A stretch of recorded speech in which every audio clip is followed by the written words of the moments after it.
Mesdames et messieurs arpenteurs d'internet, bonjour et bienvenue dans cette vidéo. Aujourd'hui je vais vous présenter la partie qui m'a fait passer 1000 Elo aux échecs. Donc je précise que mon objectif est de passer 2000 Elo. Et donc le palier des 1000 Elo, c'est le premier palier que j'ai à passer pour atteindre mon objectif.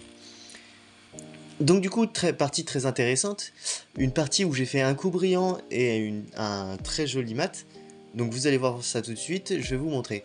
Donc je joue contre Viraches 6 et j'ai les noirs. Viraches joue E4, sur quoi je réponds E5.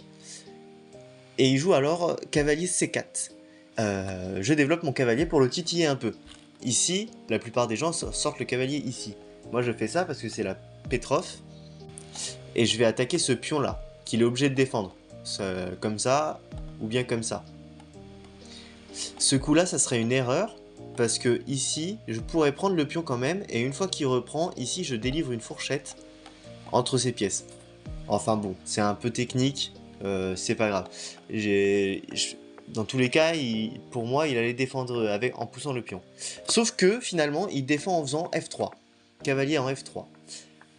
Donc ce coup-là, qui évidemment favorise le roc rapide, sauf que le problème c'est que sur cavalier prend, ici je peux mettre mon pion en D5 et gagner un temps sur le fou tout en gardant un centre assez intéressant.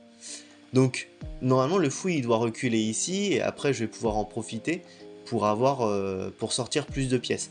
Et comme ça, ce serait comme si j'avais les blancs alors que j'ai les noirs. Mais au lieu de ça, étrangement, il a joué D4. Donc là, évidemment, grosse erreur, hein, ça laisse le fou en 1. Donc je prends le fou avec le pion, pion repris par le cavalier, du coup, juste après, cavalier prend C4. Et c'est là que je sors une dinguerie. Je me dis, la dame est devant, est protégée que par ce pion. Parce que si je prends la dame, le roi prend la dame.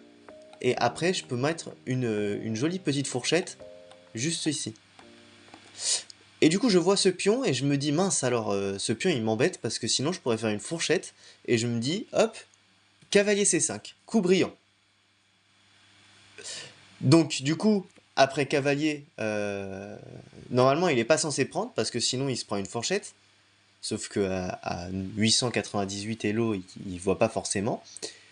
Donc, D prend C5. Et là, dame prend D1, échec. Roi prend, et cavalier F2, échec, fourchette. Le roi revient, je prends la tour qui est totalement gratuite, et là il joue roi en F1. Donc c'est intéressant, on voit qu'il veut venir récupérer le cavalier. Moi je veux pas qu'il récupère le cavalier. Du coup ce que je fais c'est que ici je roque. Pour ceux qui ne voient pas pourquoi le roc défend le cavalier, c'est que là maintenant, si le roi se décale en G1, moi je mets la tour en E8, et une fois qu'il prend le cavalier, ici j'ai un mat du couloir. Donc il ne peut pas aller le récupérer, le cavalier. Du coup il voit ça et il répond avec un fou en F4. Fou en F4, il développe ses pièces, ok très bien. Moi je mets ma tour en E8 pour essayer de menacer des trucs peut-être, empêcher le roi de reculer. Le roi ici il peut pas aller là à cause du cavalier, il peut que aller par ici, mais s'il va ici il y a des maths. Donc du coup mon idée c'est ça, et je me dis je fais ça quitte à ici sacrifier le pion en C7. Donc le pion je le donne gratuitement, mais c'est pas grave parce que du coup là je vais pouvoir en profiter pour développer mes pièces. Là on voit que je suis quasiment totalement développé, il me reste plus que ce fou ici à développer, et lui il lui reste que ce cavalier là et sa tour, et moi ma tour ici.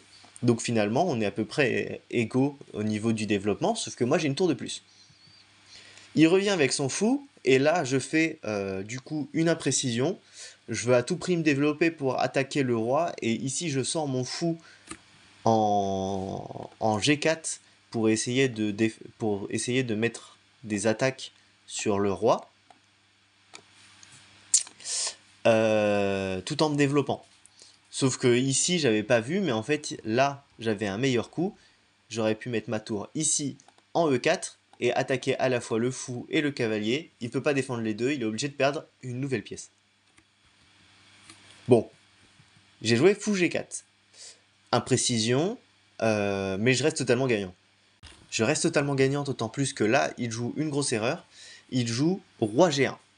Pourquoi ici, roi G1 est une grosse erreur? Parce qu'on peut voir que le cavalier défend cette case, qu'ici, les deux pions empêchent le roi de passer. Et ici, je peux très bien venir, avec ma tour, délivrer l'échec et mat. Donc voilà, très joli mat, très joli coup brillant, très jolie partie en manière générale. Partie évaluée à 90% de précision, donc ça reste quand même pas mal. Donc voilà, on a réussi à passer les 1000 Elo. Donc premier objectif atteint. On va essayer de passer dans une prochaine vidéo les 1100 Elo. Entre temps, peut-être que j'aurai sorti des vidéos de défis. Je sais que j'ai envie de faire un défi avec du coup le bot des échecs Martin. On verra ça. Si vous êtes intéressé, vu que je ne sais pas quand je sortirai la nouvelle vidéo, je vous laisse vous abonner et activer la petite cloche. Comme ça, vous aurez une petite notification quand je sortirai la prochaine vidéo. Aussi, je suis assez actif sur Twitch, donc je live pas de manière régulière, mais si ça vous intéresse, je vous mets le lien dans la description et vous pourrez passer me dire coucou en live du coup. Sur ce, je vous dis à une prochaine vidéo. So long!